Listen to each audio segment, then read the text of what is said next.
Hi everybody, this is Vicki Key from Ms. About You. I am making these, what do you call them, pinwheels? I can't remember. Anyway, this is all from leftover scrap paper that I had. I've got like a whole pile of it here.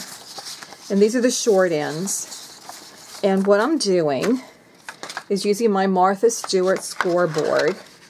And you can either like lay it up against the backing here and do all the black lines, or likewise you can do all the green lines. You just can't do black and green. So you have to choose one or the other, what's most comfortable for you. Once you do that, what I've been doing, because this is like, it's too wide, so what I've been doing is kind of just doing a little bit of a fold there. So now I know where my center is. And this is just to use up scrap paper. I'm not after any particular size. This is just to use up my scrap paper. So I'm lining up my blade to where that little crease was. Okay, so now I have two of them. Put that aside. And so now what I'm going to do is the accordion fold. And as soon as I have this done, I'll come back because this is awfully boring. I got the first one done, and before I start the second one, I want to show you what to do with it.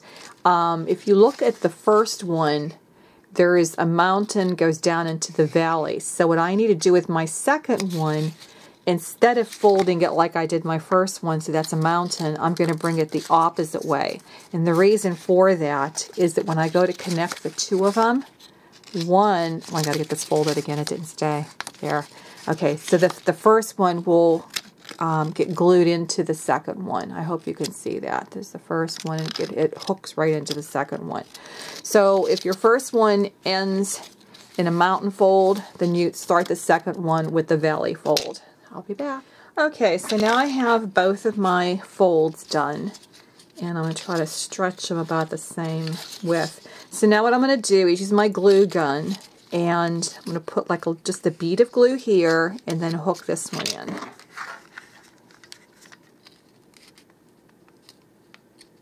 Trying to get just the teeny bead of glue. It's a cheap glue gun. Okay, so now all I'm doing is making sure that's dry, and then I'm going to crease that again so that it blends right in. You don't know that there's a seam there. I'm going to do the same thing with this one.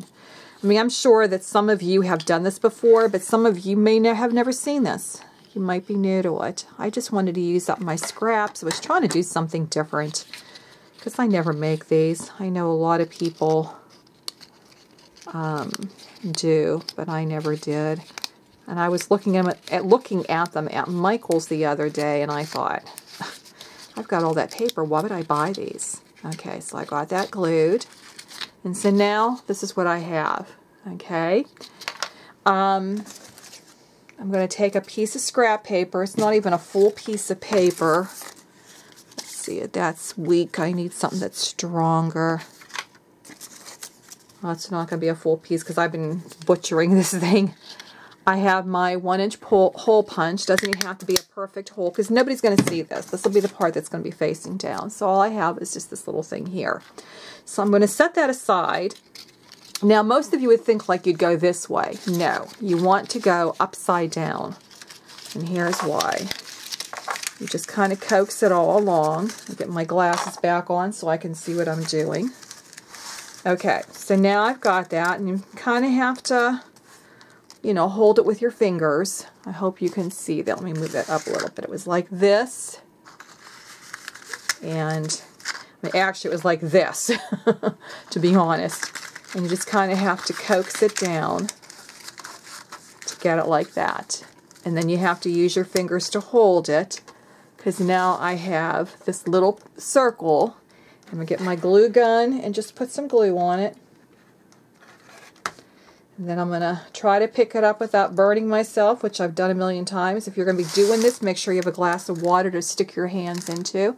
And I'm just going to turn this upside down. And I'm going to try to make sure that my fan is kind of spanned the way that I want it. Sometimes it groups together more in one area than the other. And it's warm to the touch. This is real hot for me because it's the finger I burned earlier. Ouch. I forgot to bring water. I usually have water in here. And so now I have this fan. And I can go ahead and put a brad or whatever I want in there. But generally what I do when I'm making them like this is I just get some cardboard or like the cereal boxes, and I just lightly glue gun this little pad here onto the back of it, or you can use double-sided tape, but I find that that doesn't hold up for the long haul. So I do it this way, and then I just store these away, and then when I need them, I pull them out.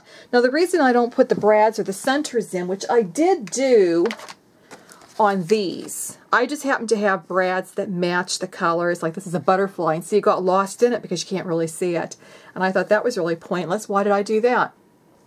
So the reason that I don't do it ahead of time is because when I'm doing my layout, as I use this, maybe my layout, the boy is wearing a blue shirt and I've got the blue in here.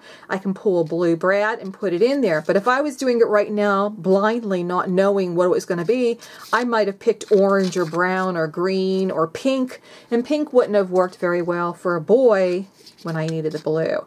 So I don't put my brads in initially. And I have to use a piercing tool when I do that because you've got this thing here. I probably could have punched a hole ahead of time, but it's just as easy to do this. So now what I'm going to be doing is getting another piece of cardboard. This one's pretty full. And as you can see, that's like there's all different sizes. It's because I have scrap pieces of paper in different sizes. So first what I do, like I said, is I score like the wide piece. Like if I was going to do this one, I would put it on here, and like I said, I'm scoring all the black, or I'm scoring all the green, whatever's easier for you, but not both black and green. And I would do the whole piece. Then I would take this and just put a little crease in there, take it to my cutting tool, and then just slice it down the center, and then I do the accordion fold. What I was doing before was cutting it ahead of time, and then I had to score each one of them individually, which, you know, that took double time. So now I score the whole thing, split it, and then, you know, gather it all together. You saw the rest. You can do the rewind. So I hope you do this. Now, the reason I'm showing you people these things, like the other day I had done one with the word tiles. We're going to be making some embellishments. And I'm going to be using some of these. I'm going to be using some of the word tiles and various other things that I'll be showing you. So start gathering up your junk, you know, all that scrap. Pull some pieces together that you think will match. And the reason I say that, like for example, this one here, I have a green one. I can actually layer these two on top. So keep those things in mind when you're doing this. Now that would probably be a pretty thick page, but depends on what you're using it on. You can use it on the back of a book cover, you can use it on a box, you can use it on a tissue box to make it look pretty. So there's different things you can do with that. But anyway, that's enough for now. Signing off, Vicki Key. Hope you're having a great day. Bye. Oh, and happy St. Patty's Day. I just remembered one more thing. When I made this green one, you can't tell on the camera, but it's like a shiny paper. It's not glitter cardstock, but it's a shiny paper. It has a sheen to it. And what had happened when I was folding it is the top of it cracked. And it was like white showing through. And so if you want like a shabby chic look, that would be fine. But what I wanted to tell you, in case you do any of these, don't throw those out. All I did was bring out, I had with Martha Stewart when it always falls apart. I just brought this out and I just took it and just kind of like dabbed it in all the way around until all the white creases were covered with the green. And then I actually went and got the blue one just to add some character to it. And I just went like this. I mean, no big deal. And I mean, I know it's going to happen. I'm not so much worried about the center of it because I know there'll be a brad, or I can cover that, you know, with the center of a flower or whatever. But I just wanted to tell you that too. So if you have any that crease like that and they crack, just get out a similar colored ink or your markers or something and, you know, just go over it like that. So I didn't want you to waste your time. Bye.